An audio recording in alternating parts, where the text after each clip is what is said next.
Bismillahirrahmanirrahim. Elhamdülillahi Rabbil alemin. Vessalatu vesselamu ala Resulina Muhammedin ve ala alihi ve sahbihi ecma'in. Birazdan oku yılı başlanıp gitə. Qaybir kişiler məktəbkə, birinci sınıfqa barışı balalar var.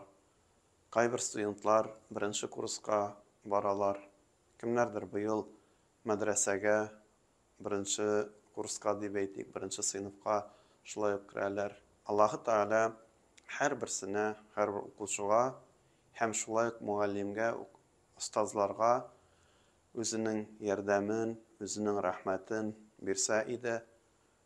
Qur'anda da muhterem cemaat bizga aytilgan eng zo'r, eng birinchigi amr ol o'qi deb aytilgan. Iqro deb Alloh taolaning birinchi indirilgan so'zlari o'qi deyilgan.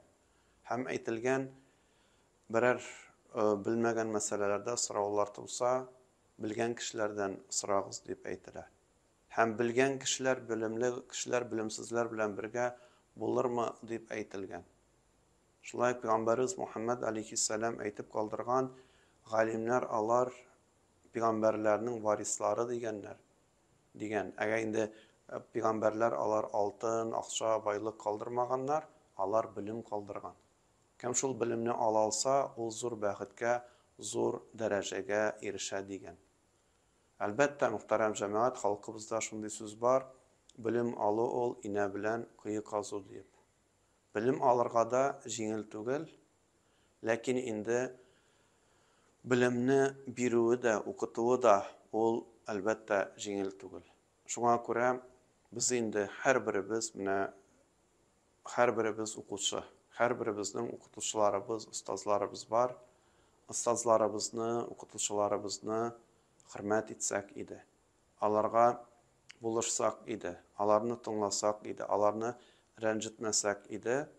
İnşallah, əgər də biz alar bilan dostlaşıb, alarını tinglab, alarının birgən işlərin vaxtında əzirləb, irənib qoysaq, bizə də inşallah savab bula, həm oxutucularımızға da savab da bula, alarının da көңілləri көtəriləcək. Çünki alar özlərinin işləgən işlərinin jimişin görəcəklər. Buna aytilgan bit muhterem cemaat, hatta şunday bir var. Kişi dünyadan gitkəndən soң, vafat bulğandan soň, anın əməlləri kisilə. Lakin ikən şunday iştirili əməl qala, hatta kişi vafat bulsa da, ölsə də, savab girib turatırğan orunlar var.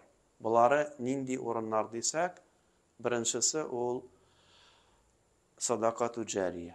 İsən vaxtında yollar, köprülər, mədrəsələr, məscidlər tizitib qaldırğan bulsa, kişiyə fayda kitiratırğan.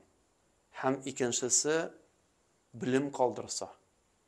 Ne var bir şunday galimler, şunday okutulçular, alar 200 yıl ilik yaşaganlar, kitaplar yazıp kaldırganlar, sevedir iretip kaldırganlar, alarının kaldırgan bilimleri, kaldırgan kitapları bilen bugün günde de biz faydalanabız. Şul galimge, şul okutulçuğa savab inşallah özü indi dünyadan gitken bulsa da, barıp duracak, kilip duracak, anın kitabını okup, şunun bilen amel kılgan, izgilik kılgan kişilerge de savab bula, hem kim onu iretip kaldırgan, ana da savab bulup dura. Hem üçüncüsü hadiste aytilgan, özünden soň izgi bala kaldırsa, eti enisi için dua kılıp dursa. Özümüz de eti eni bularak, şulay ustaz bulup, balalarımızı da iretip kaldırsak, ide dualar kılırga, namazlar okurga, izgilikler kılırga. Allahu subhanahu ve taala həmmə bizə özünün rəhmətin, bərəkətin verib, oxutucularga da, oxucularga da ilimlərin arttırırğa nasib etsə idi. Vəssalamu aleykum və rəhmətullahi və bərəkətuhu.